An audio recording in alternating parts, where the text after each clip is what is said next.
दोस्तों नमस्कार।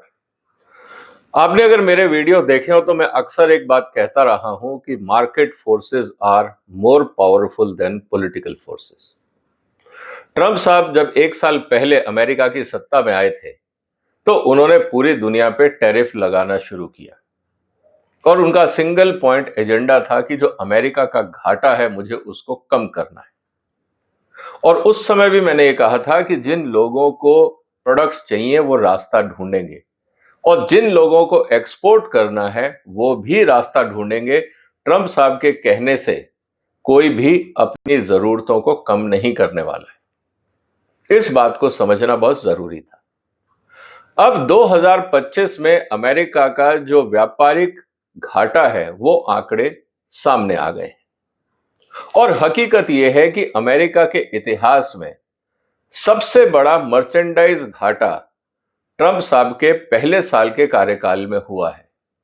और वो क्यों हुआ है, कैसे हमें इस बात को समझना चाहिए और सबसे इंपॉर्टेंट बात, मेक इन इंडिया के लिए इसमें क्या मैसेज है, आज हम इस बात को समझेंगे। दूसरों की गलती से सीखना कम नुकसानदायक होता है, खुद की गलती करके सीखना ज्यादा महंगा सौदा है। इसीलिए जो गलतियां दुनिया में होती हैं हम उनको एनालाइज करते हैं और कोशिश ये करते हैं कि भारत के नीति निर्माता और भारत की कंपनियां उससे क्या सीख सकती हैं ताकि हम भारत को आगे बढ़ाएं, कम खर्चे में बढ़ाएं और तेजी से बढ़ाएं। इसीलिए दोस्तों इस वीडियो को अंत तक देखिएगा।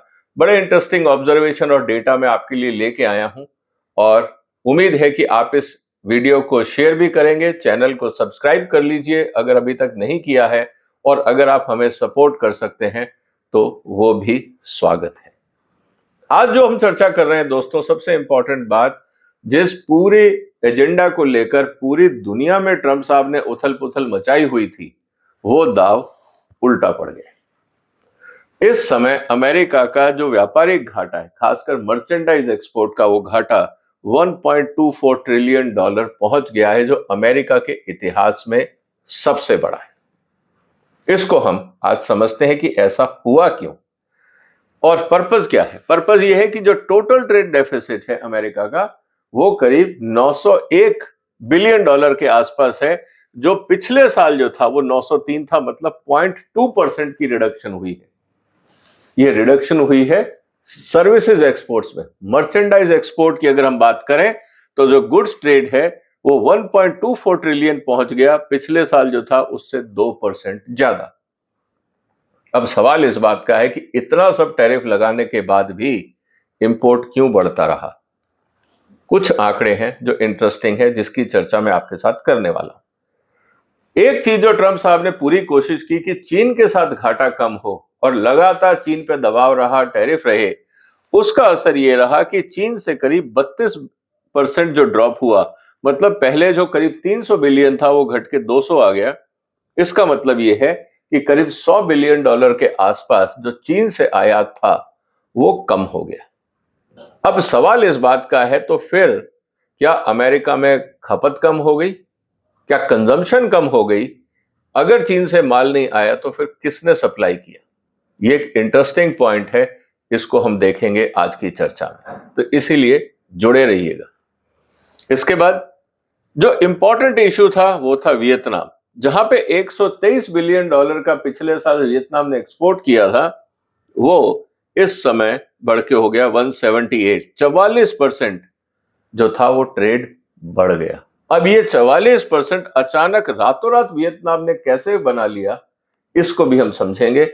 और यही एक, जब हम चाइना +1 की बात करते थे और हम कहते थे कि भारत वो जगह लेगा, यहां से साफ क्लियर हो गया है कि चाइना +1 में भारत नहीं, वियतनाम एक्टिव रोल प्ले कर रहा है। तो भारत को क्या करना होगा? हमें अब वियतनाम के गेम प्लान को समझना होगा जब हम चाइना +1 की बात करते हैं। तो वियतनाम हमारे लिए एक केस स्टडी है और मैं शुरू से इस बात को बोल रहा हूं। पिछले साल जब मैं वियतनाम गया था, वहां से आके जो मैंने आपसे चर्चा की थी वो इंपॉर्टेंट थी। अगर आपने नहीं देखा हो तो पुराने वीडियो देखिएगा। ताइवान जहां तक बात है, 74 बिलियन डॉलर का पिछले साल चाइना ने एक्सपोर्ट किया था अमेरिका में। इस बार 147, ऑलमोस्ट डबल। क्यों हुआ, इसको भी हम समझेंगे। और सबसे इंटरेस्टिंग बात, ट्रंप साहब ने क्या कहा था, मैं दूसरे देशों पे टैरिफ लगा रहा हूं। हकीकत यह है कि टैरिफ का 94% जो असर है वो अमेरिका की जनता पे पड़ा है। तो उल्टी बात हो गई, ट्रंप लगाना चाह रहे थे कि भारत और चाइना पे कि हम लोग अपने प्रोडक्ट के रेट कम करेंगे ताकि अमेरिका में एंट्री हो सके। दुनिया के बहुत कम देशों ने अपने प्रोडक्ट्स के रेट कम किए, सप्लायर्स ने रेट कम नहीं किए। इसका मतलब हाई टैरिफ पे प्रोडक्ट एंटर हुए अमेरिका में और नुकसान हुआ अमेरिका की जनता का। इसीलिए आज अमेरिका में महंगाई है, लोग परेशान हैं और यह बात हमें समझनी होगी।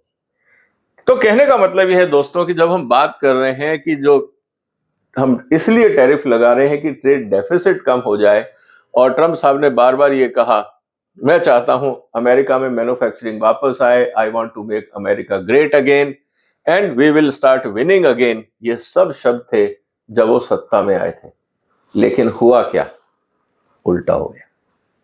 जो अभी लेटेस्ट आंकड़ा आया है जिसकी मैं बात कर रहा हूं 29 फरवरी की, मतलब कल की, जो यूएस डिपार्टमेंट ने डेटा रिलीज किया है, जो यूएस कॉमर्स सेक्रेटरी थे वो बड़ी बड़ी बातें कर रहे थे, मैं देखो डेटा जो आएगा उसमें आपको सब कुछ पलटा हुआ दिखेगा। अब वो कई दिनों से दिख ही नहीं रहे हैं। उनका कारण शायद एप्स्टीन फाइल में उसका नाम है और दूसरा कॉमर्स का जो डेटा है वो हमारे सामने है। इसका मतलब ये है कि जो आंकड़े हैं वो खतरनाक है। इसीलिए मैं बार बार बोलता हूं, ये जो आंकड़े हैं, जो बाजार है ना, ये किसी की लिहाज नहीं करता है। इसीलिए भारत के नीति निर्माताओं को भी सोचना होगा कि आपके कहने से बाजार नहीं बदलेगा, बाजार अपना रुख बदल लेगा अगर आपकी नीतियां सही नहीं हुई तो। इसलिए ये लर्निंग हमारे लिए भी है। अब सवाल इस बात का है कि जो इतना बड़ा ट्रेड डेफिसिट हुआ 1.24 ट्रिलियन का, ये अमेरिका के इतिहास में सबसे ज्यादा है। तो स्थिति यह है कि फिर गलत क्या हो गया, कहां पे चूक गया अमेरिका का प्रशासन या ट्रंप साहब की नीतियां क्यों चूक गई। अब हम इसको एक एक करके समझते हैं। क्योंकि लॉजिक क्या होता है दोस्तों, सिंपल लॉजिक अगर हम देखें इकोनॉमिक दृष्टि से, कि आप जब टैरिफ लगाते हो तो जो इंपोर्टेड गुड है वो महंगा हो जाता है। उसके बाद जो कंज्यूमर और बिजनेस हैं वो इंपोर्टेड गुड्स ना लेके लोकल खरीदना शुरू करेंगे क्योंकि सस्ते हैं, और इससे इंपोर्ट कम हो जाएगा, ट्रेड डेफिसिट कम हो जाएगा और मैन्युफैक्चरिंग जो है उसकी कैपेसिटी यूटिलाइजेशन बढ़ेगी, followed by investment in manufacturing. Her custom duty का यही एक सिंपल फंडा होता है, लेकिन ऐसा बाजार में नहीं होता। ये थ्योरी में होता है, इकोनॉमी की क्लासेस में होता है, मार्केट में ऐसा नहीं होता। और यह समझना जरूरी है कि जो इकोनॉमी है वो सरकार की फाइलों में नहीं चलती, वो बाजार में चलती है। वो वैक्यूम में काम नहीं करती, वो डायनेमिक्स में काम करती है। और हमारी नीतियां और थ्योरियां वो डायनेमिक्स को कैप्चर नहीं करती। ये एक बहुत बड़ा मैसेज है भारत के नीति निर्माताओं के लिए, भारत के उद्योगों के लिए, कि हम जैसा चाहेंगे वैसा होगा, ऐसा नहीं होता है। इसका मतलब यह है, फिर मैं इस बात को दोहराऊंगा कि market forces are more powerful than political forces. आप ट्रंप जितने भी शक्तिशाली हो, दुनिया के सबसे ताकतवर देश के सबसे ताकतवर व्यक्ति, आप भी रास्ता नहीं बदल पाए तो बाकी कौन बदलेगा। आप भी जनता को और बाजार को नहीं बदल पाए तो और कौन बदल सकता है, अब आप खुद सोच लीजिए। इसीलिए अब जो हम करने वाले हैं वो ये कि किस तरह से दुनिया बदली, इसको जरा देख लेते हैं टैरिफ के बाद। यूरोपियन यूनियन से टैरिफ लगने से क्या हुआ, थोड़ा सा इंपोर्ट अमेरिका में कम हुआ, चाइना में करीब 31% कम हुआ, मैक्सिको से बढ़ गया। कंजम्पशन नहीं कम हुई, रास्ते बदल गए। जो चीज चाइना से आती थी अब मैक्सिको से आ रही है। वियतनाम में 44% बढ़ गया, ताइवान से ऑलमोस्ट 100% बढ़ गया, कनाडा में 25% कम हो गया, और जापान से 6% कम हो गया, और भारत से करीब 30% बढ़ गया। ट्रंप साहब कह रहे थे मैं इंडिया पे टैरिफ इसलिए लगा रहा हूं क्योंकि मेरा व्यापारिक घाटा है। अब तो ये घाटा और बढ़ गया। तो अब क्या ट्रंप साहब मोदी साहब पे और चिल्लाएंगे? और शोर मचाएंगे भारत के ऊपर। डेड इकोनॉमी तो बोल रहे थे, लेकिन हुआ क्या? ये डेड इकोनॉमी की परफॉर्मेंस ये है कि हमने 30% ज्यादा अच्छा काम कर दिया। इस बात को समझना है। इसका मतलब ये है कि पैटर्न हमें क्या बताता है?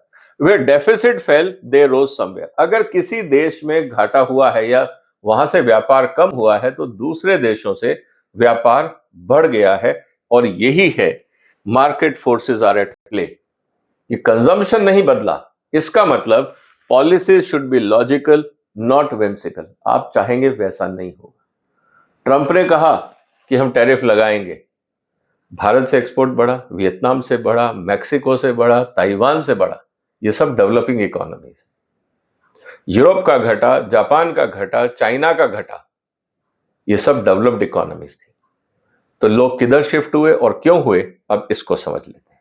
सबसे पहला फ्रंट लोडिंग की हम बात करते हैं। जब ट्रंप सत्ता में आए थे तो उन्होंने घोषणा की थी कि मैं टैरिफ लगाऊंगा, और लोगों को पता था लगाएंगे, और उन्होंने डेट भी घोषित कर दी थी कि मैं 2 अप्रैल को लगाऊंगा।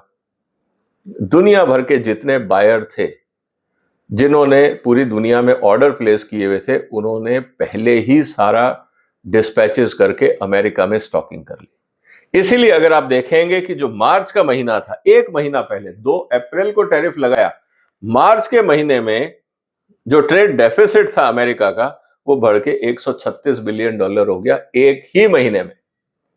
क्योंकि लोगों ने जहां जहां इन्वेंट्री पड़ी थी तुरंत मंगवाई, ताकि कम टैरिफ पे वो एंटर हो सके और आने वाले कुछ महीनों तक सप्लाई जारी रह सके। आपको याद होगा, खबरों में आया था कि एप्पल फोन्स प्लेन लोड भर भर के गए, क्योंकि सप्लाई अगर रोक देते या डिले करते तो टैरिफ बढ़ जाता, कंपनी का नुकसान हो जाता। इसका मतलब यह है कि जो ऑन एन एवरेज अमेरिका का जो डेफिसिट करीब 70-75 बिलियन डॉलर था, वो डबल हो गया मार्च में 136 हो गया। इसीलिए एक तो फ्रंट लोडिंग की कहानी हुई। इसका मतलब यह है कि मार्केट जो है ना, वो आपके पॉलिसी सिग्नल्स को समझ के तुरंत एडवांस प्लानिंग कर लेता है और आगे निकल जाता है। तो जो आपका इंटेंशन था एज ए पॉलिसी मेकर, वो नहीं हो पाया। मजे की बात लगा कि शायद अभी तो फ्रंट लोडिंग थी, और उसके बाद ट्रंप को लगा कि नहीं नहीं, ये तो थोड़े समय का स्टॉकिंग है, अल्टीमेटली ये नीचे गिरेगा। और अक्टूबर में हुआ भी। अक्टूबर में इंपोर्ट सबसे कम हुआ, ट्रेड डेफिसिट जो था वो सबसे न्यूनतम स्तर पर पहुंच गया। लेकिन नवंबर आते आते जब स्टॉक खत्म हो गए, फिर इंपोर्ट चालू हो गया। और नवंबर में स्टॉकिंग क्यों शुरू हुई, आपको भी पता है कि दिसंबर में क्रिसमस का टाइम होता है, न्यू ईयर का टाइम होता है, ईयर एंडिंग होता है। तो जो भी सप्लाई चेन में गैप्स होंगे उसको भर के स्टॉक कर दिया जाए। वापस बाजार वहीं पहुंच गया जहां पे जाना चाहिए। तो ये था पूरी कहानी। इसका मतलब जो फ्रंट लोडिंग हुई, you borrow from future and future always arrives. Sooner और लेटर आप बाजार इक्विलिब्रियम पे आ जाता है। दूसरा जो इंपॉर्टेंट रहा वो ये कि जो ग्लोबल इकोनॉमी है ना, वो एक नेटवर्क है। आज हिंदुस्तान में भी आप और हम जो चीजें इस्तेमाल कर रहे हैं, अगर आप ध्यान से देखेंगे तो आपको पता लगेगा कि उसमें से कुछ पार्ट भारत का है, कुछ चाइना का है, कोई लोकल है, कोई किसी और देश का है। 5-7 चीजें मिलके एक चीज बनती हैं और वो आपके घर तक आती है। अगर आप एक रास्ता रोकोगे तो जो व्यापारी वर्ग है वो दूसरा रास्ता ढूंढेगा, वो आपके हिसाब से काम नहीं बंद करेगा। तो ये जो नेटवर्क है ये हमेशा एक्टिव रहता है। आप एक रास्ता ब्लॉक करते हो तो वो रास्ता दूसरी जगह से ढूंढ के पहुंच जाता है। यही हुआ अमेरिका की नीति के साथ। ये टैप नहीं है, ये सिंगल लाइन प्रोसेस नहीं है कि आपने टैरिफ लगाया, बंद हो गया तो सारा काम रुक गया।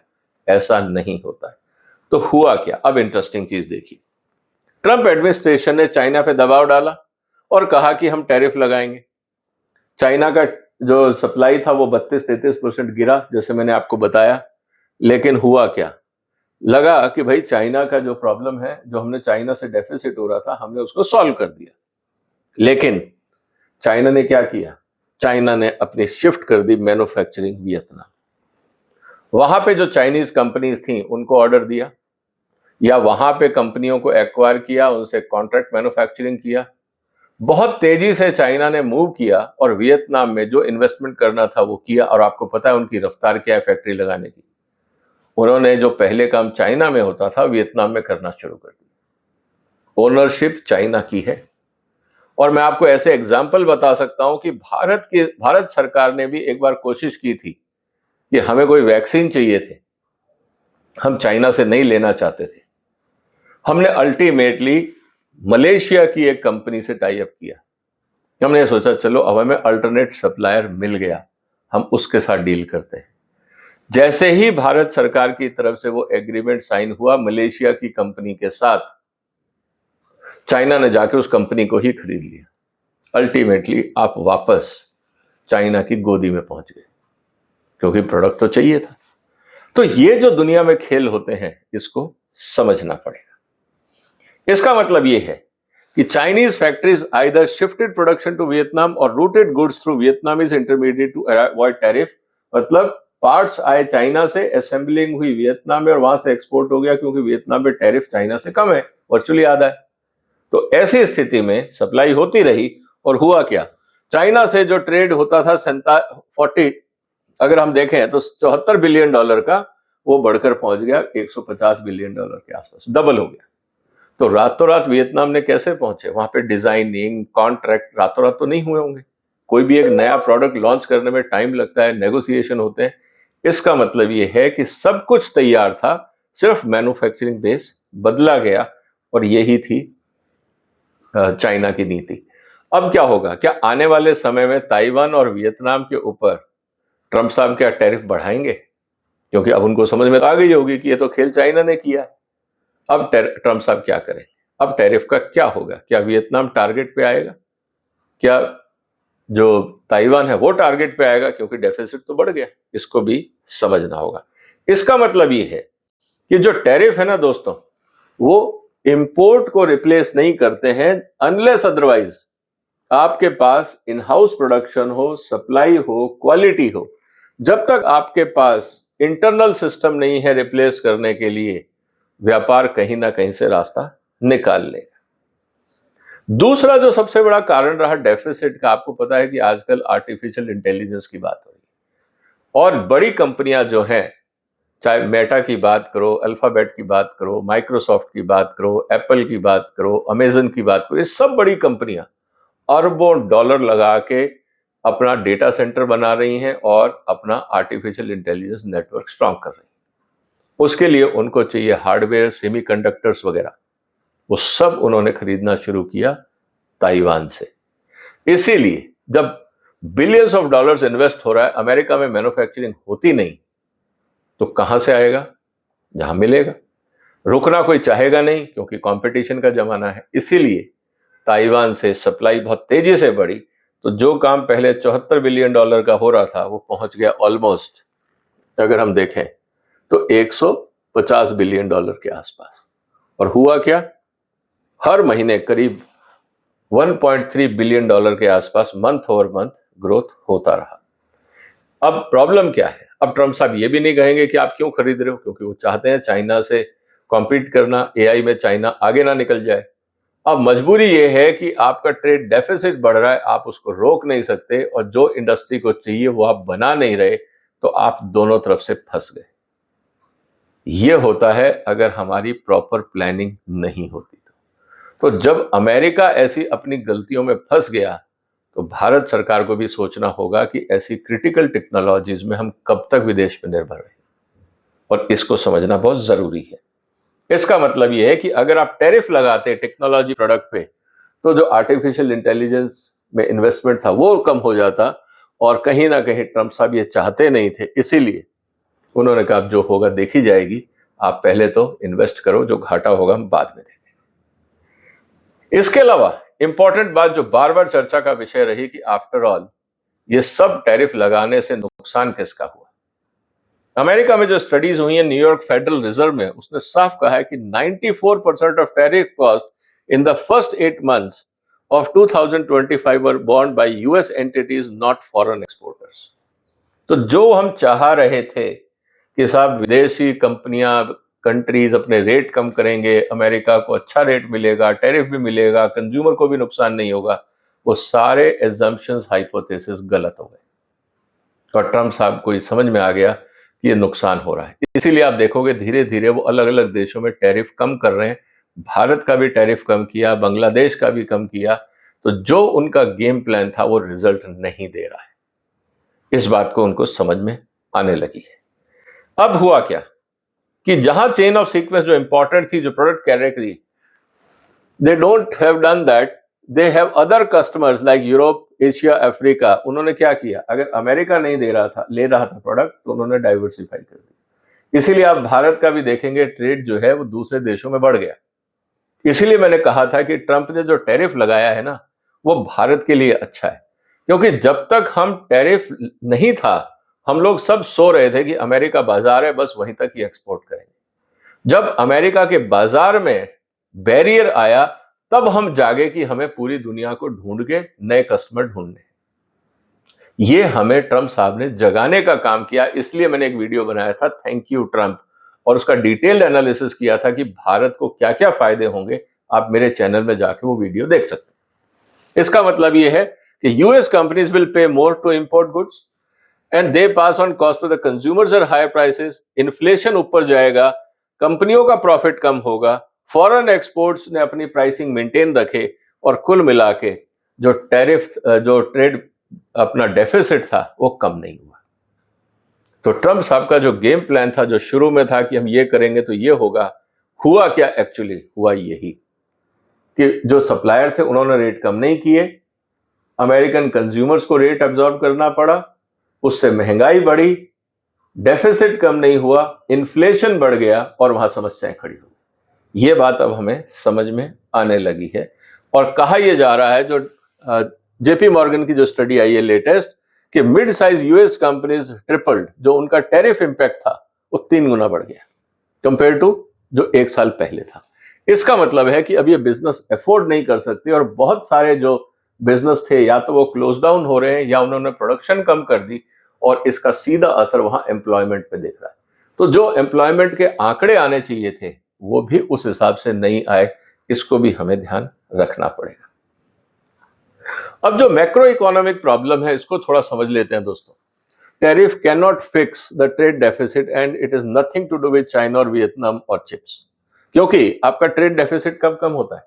जब आपका डोमेस्टिक इन्वेस्टमेंट ज्यादा हो और सेविंग में सब जब आप उसको घटाएं। क्योंकि अल्टीमेटली आपकी डोमेस्टिक प्रोडक्शन जब तक इंप्रूव नहीं होगी, टैरिफ लगाने से काम नहीं चलेगा, कंजम्पशन बढ़ता रहेगा। सो कुल मिला के बात यह हुई कि जब आप टैरिफ से माल मंगाते हैं, अब इसमें एक खेल और देखिए, आपने टैरिफ लगाया, रॉ मटेरियल महंगा हुआ। दूसरी तरफ जब आपने टैरिफ लगाया तो दूसरे देशों से माल आना कम हुआ। जब माल आना कम हुआ तो उनकी जो सप्लाई थी डॉलर की, आपने जो उनको डॉलर देने थे उनसे माल खरीद के, जब आप मतलब कि कम सामान खरीद रहे हो तो आप डॉलर भी कम दोगे, क्योंकि आपको जरूरत ही नहीं है। जब डॉलर की सप्लाई कम हुई तो पूरी दुनिया में करेंसी एप्रिशिएट हुई डॉलर के अगेंस्ट। जब डॉलर के अगेंस्ट करेंसी एप्रिशिएट हुई तो आपका प्रोडक्ट और महंगा हो गया। तो कुल मिला के स्थिति ये हो गई कि अमेरिका दोनों तरफ से फंस गया कि आप एक तरफ तो एक्सपेंसिव इंपोर्ट कर रहे हो, उस एक्सपेंसिव प्रोडक्ट से आप एक्सपोर्ट कर रहे हो तो वो महंगा एक्सपोर्ट हो रहा है, फिर डॉलर करेंसी फ्लक्चुएशन हो रहा है। आप क्योंकि महंगे होते जा रहे हो इसलिए आपका एक्सपोर्ट भी पूरा नहीं हो पा रहा और इंपोर्ट लगातार जारी है, तो आप अपने ही जाल में फंस गए। इस बात को समझना बहुत जरूरी है, इसीलिए वहां पे आपको फर्क नहीं दिखा होगा। इसीलिए हम ये कह रहे हैं कि जो ट्रेड डेफिसिट कम होना चाहिए था वो नहीं हुआ, क्योंकि उसके लिए आपको डोमेस्टिक सेविंग जरूरी है। और डोमेस्टिक सेविंग का मतलब है कि आपका एक्सपोर्ट ज्यादा और इंपोर्ट कम होना चाहिए, लेकिन वो संसाधन तो आपने बनाए नहीं। इसका मतलब manufacture good cheaply enough to compete globally and then export them. अब जब तक आपका, मैं बार बार इस बात को कह रहा हूं कि अमेरिका जो बार बार बोल रहा है कि $17 ट्रिलियन इन्वेस्टमेंट आएगा, वो कभी नहीं आएगा अगर आपने मेरे पुराने वीडियोस देखे हो। क्योंकि अमेरिका में इतना इन्वेस्टमेंट करके आप करोगे क्या? अमेरिका से अगर आप एक्सपोर्ट करोगे तो कॉम्पीट तो फिर इंडिया, चाइना, वियतनाम से इंटरनेशनल मार्केट में करना होगा। तो क्या अमेरिकन कंपनियां कॉम्पीट कर पाएंगी? यही मैसेज मेक इन इंडिया के लिए, कि अगर आप ये उम्मीद कर रहे हो कि पूरी दुनिया से एफडीआई भारत में आए और यहां से एक्सपोर्ट करे, सोच अच्छी है, लेकिन क्या हमारे यहां पे ऐसे कानून और इकोसिस्टम है कि भारत में बना के हम चाइना से अच्छी क्वालिटी और सस्ता बना के वर्ल्ड मार्केट को दे सकें? इसीलिए एफडीआई नहीं आ रहा है, क्योंकि भारत में इन्वेस्ट क्यों करें जब हमें ऑलरेडी चाइना में सस्ता पड़ रहा है। इसीलिए भारत के नीति निर्माताओं को दोबारा ड्राइंग बोर्ड पे जाना होगा कि चाइना के मुकाबले हमारी नीतियां कैसी हों ताकि भारत में इन्वेस्ट करके प्रोडक्शन करना चाइना से सस्ता हो। क्या हमने ऐसी नीति बनाई है? अगर नहीं तो एफडीआई नहीं आएगा, और ये मैं बार बार कह रहा हूं, दोबारा दोहरा रहा हूं। कुल मिला के बात क्या है दोस्तों, सर्विसेज अच्छा है। अगर हम देखें तो करीब 340 बिलियन डॉलर का एक्सपोर्ट किया है अमेरिका ने, और जो आपको घाटा 2.2% जो कम होता दिखा है, 901 बिलियन डॉलर जो हुआ है वो इस एक्सपोर्ट से हुआ है, जो करीब 9% के आसपास बढ़ा है। American exports and services also help boost exports, जो 6% के आसपास बढ़ा है। तो कुल मिला के स्थिति ये है कि पूरी दुनिया में अगर हम देखें तो अमेरिका के अंदर जहां पे ट्रेड हो रहा है वहां पे टैरिफ का रोल नहीं है, क्योंकि जो टेक्निकल सर्विसेज हैं उसमें जनरली टैरिफ नहीं है, क्योंकि इंटरनेट बेस्ड इकोसिस्टम है। तो वो भी अगर हम देखते हैं तो फाइनेंस, टेक्नोलॉजी सर्विस, आईपीआर, यहाँ पे अमेरिका काफी अच्छा काम कर रहा है। और पूरी दुनिया में जब ये एक्सपोर्ट आप करते हो तो वहां की भी कैपेबिलिटी बढ़ती है। आप अपनी सर्विसेज किसको दोगे? पूरी दुनिया को दोगे। आज एआई अमेरिका इन्वेस्ट कर रहा है, लाभान्वित कौन हो रहा है? हम लोग हो रहे हैं भारत में बैठे। तो बगैर इन्वेस्टमेंट किए हमारे यहाँ पे नॉलेज आ रही है। अब ये भी एक डिलेमा है, अगर आप इन्वेस्ट करते हो और आगे बढ़ते हो तो पूरी दुनिया में टेक्नोलॉजी अपग्रेडेशन होता है। अब आपको उसको कैसे सस्टेन करोगे? तो दुनिया बड़ी कॉम्प्लिकेटेड होती जा रही है। इसका मतलब ये है कि अगर हमें आगे बढ़ना है तो कॉम्पिटिटिवनेस बहुत ही ज्यादा जरूरी है। ये अल्टीमेटली कॉम्पिटिटिवनेस के लिए एक ही शब्द काम आता है, वो है कॉम्पिटेंसी। क्या हमारे पास जो मैन पावर है, जिसको हम स्किल कहते रहते हैं कि डिग्री है, स्किल है, कॉम्पिटेंसी है या नहीं? अगर कॉम्पिटेंसी नहीं है तो आप कॉम्पिटिटिव नहीं हो पाएंगे। ये दोनों शब्द एक दूसरे के पूरक हैं, इस बात को समझ लीजिए। अब अगर टैरिफ कम नहीं होता है तो फिर क्या करना चाहिए? सबसे पहले अमेरिका को अपने यहाँ पे फिस्कल डिसिप्लिन लाना पड़ेगा, डोमेस्टिक सेविंग करनी पड़ेगी, क्योंकि जिस तरह से आज ईरान के ऊपर अटैक करने के लिए रोज ऑलमोस्ट अगर आप देखें तो $1 बिलियन का खर्चा अमेरिका कर रहा है डिफेंस पे। कम से कम $1 बिलियन का खर्चा ईरान को घेरने के लिए किया जा रहा है। क्या ये जरूरी था? ट्रम्प साहब को समझना होगा। तो इसे बोलते हैं ना कि पेनी वाइज पाउंड फुलिश। आप छोटे छोटे देशों पे टैरिफ लगा के ट्रेड डेफिसिट कंट्रोल करना चाह रहे हो, लेकिन एक दिन में $1 बिलियन आप इसीलिए कर रहे हो ताकि आपका ईगो सेटिस्फैक्शन हो जाए। Invest in manufacturing competitiveness. अब आप बात करोगे कि साहब हम चिप्स बना रहे हैं, ये कर रहे हैं, मेक इन अमेरिका, सब ठीक है, क्या कॉम्पिटिटिव होगा? इसको भी समझना जरूरी है। इसके अलावा जो सर्विसेज हैं उसको एक्सपेंड करना होगा। ये मॉडल भारत के लिए भी है, ये हमें सोचना पड़ेगा। फिर targeted sector specific trade remedies, और ये कई बार मैंने बोला, पीएमओ को हर सेक्टर के टॉप 100 कंपनीज को बुला के पूछना चाहिए कि आप हमें लिख के दो कौन कौन सा कानून हमें तंग कर रहा है, उसको हटाइए। क्या हम ऐसा फोकस्ड वे में काम कर रहे हैं, या एक रेंडमली हम कर रहे हैं कि हम कानून बदल रहे हैं और जमीनी हकीकत में भ्रष्टाचार बढ़ता जा रहा है? इसको समझना होगा, और इंटरनेशनल लेवल पे हमें अपनी टेक्नोलॉजी वगैरह के लिए तैयारी करनी होगी। तो कहने का मतलब है कि जो अमेरिका का एक्सपीरियंस है वो भारत को बहुत कुछ सिखा सकता है। जिस तरह से मेक अमेरिका ग्रेट अगेन में जो गलतियां कर रहे हैं ट्रंप साहब, वो गलतियां हम मेक इन इंडिया में ना करें, ये मेरा निवेदन रहेगा, क्योंकि नहीं तो मुश्किलें बढ़ जाएंगी। कारण बहुत सिंपल है, market and maths don't lie. Point ये है कि अगर आप ध्यान से देखें तो बाजार और गणित झूठ नहीं बोलते, जो आंकड़े हैं वो सामने हैं, इसको समझना हो। तो मेरा ये कहना है दोस्तों, अगर आपको ये चर्चा अच्छी लगी, इस चैनल को सब्सक्राइब करिए, वीडियो को शेयर करिए, और जो भी आपके विचार हो कमेंट बॉक्स में लिखिए। फिर मुलाकात होगी एक और महत्वपूर्ण मुद्दे के साथ। तब तक अपना ध्यान रखिएगा। फिलहाल वंदे मातरम।